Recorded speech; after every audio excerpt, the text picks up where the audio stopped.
আসসালামু আলাইকুম ওয়া রাহমাতুল্লাহি ওয়া বারাকাতু। সাদ বিন মুআজ রাদিয়াল্লাহু তাআলা আনহু ৩১ বছর বয়সে মদিনায় ইসলাম ধর্ম গ্রহণ করেন। তার মাধ্যমে বনু আব্দুল আশহাল গোত্রের সব নারী পুরুষ ইসলাম ধর্ম গ্রহণ করেছেন। তিনি বদর যুদ্ধ, উহুদ এবং খন্দক যুদ্ধে অংশগ্রহণ করেছেন। পঞ্চম হিজরিতে সংগঠিত খন্দকের যুদ্ধে হিব্বান ইবনে আরিকাহার নিক্ষিপ্ত একটি তীর তার দেহে বিদ্ধ হয়। আহত অবস্থায় তিনি মহান আল্লাহর কাছে এই মর্মে দোয়া করেন, তিনি যেন তাকে বনু কুরাইজার বিচার পর্যন্ত হায়াত দান করেন।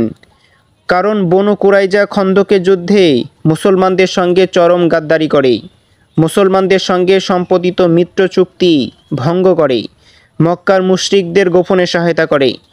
মহান আল্লাহ তার দোয়া কবুল করেন।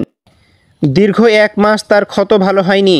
খন্দক যুদ্ধের পরপরেই রাসূলুল্লাহ সাল্লাল্লাহু আলাইহি ওয়াসাল্লাম বনু কুরাইজার বিরুদ্ধে অভিযান চালান, তাদের দুর্গ অবরোধ করে রাখেন। অবশেষে তারা সাদ ইবনে মুআজ রাদিয়াল্লাহু তাআলা আনহুর ফায়সালার উপর রাজি হয়ে দুর্গ থেকে বেরিয়ে আসে।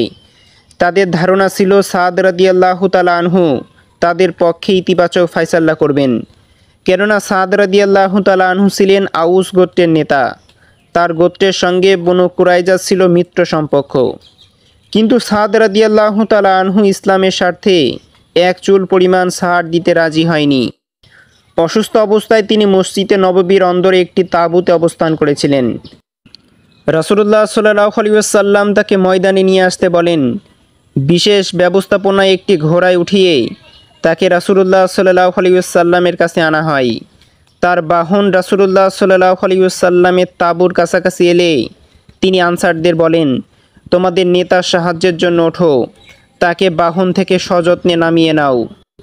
অতঃপর রাসূলুল্লাহ সাল্লাল্লাহু আলাইহি ওয়াসাল্লাম তাকে বলেন, এরা ইহুদিরা তোমার ফায়সালার উপর রাজি হয়ে আত্মসমর্পণ করেছে। অতঃপর সাদ রাদিয়াল্লাহু তাআলা আনহু বনু কুরাইজার বিশ্বাসঘাতক যোদ্ধাদের হত্যার ফায়সালা করেন।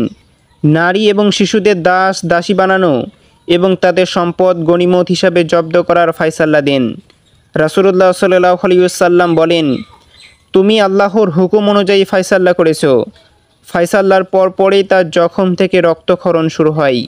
অল্প সময়ের মধ্যেই তিনি শাহাদাতের অমীয় সুধা পান করেন। মদিনার জান্নাতুল বাকি নামক কবরস্থানে তাকে সমাহিত করা হয়। ইন্তাকালের সময় তার বয়স ছিল মাত্র ৩৭ বছর। তার ইন্তাকালের পর জিবরাইল আলাইহিস সালাম রেশমি পাগড়ি পরিধান করে রাসূলুল্লাহ সাল্লাল্লাহু আলাইহি ওয়াসাল্লামের দরবারে উপস্থিত হয়ে বলেন, কে মৃত্যুবরণ করেছে, যার জন্য আসমানের দরজাগুলো খুলে দেওয়া হয়েছে এবং যার কারণে আরশে কম্পন সৃষ্টি হয়েছে। রাসূলুল্লাহ সাল্লাল্লাহু আলাইহি ওয়াসাল্লাম দৌড়ে যান সাদ রাদিয়াল্লাহু তাআলা আনহুর কাছে। গিয়ে দেখেন তিনি আর বেঁচে নেই।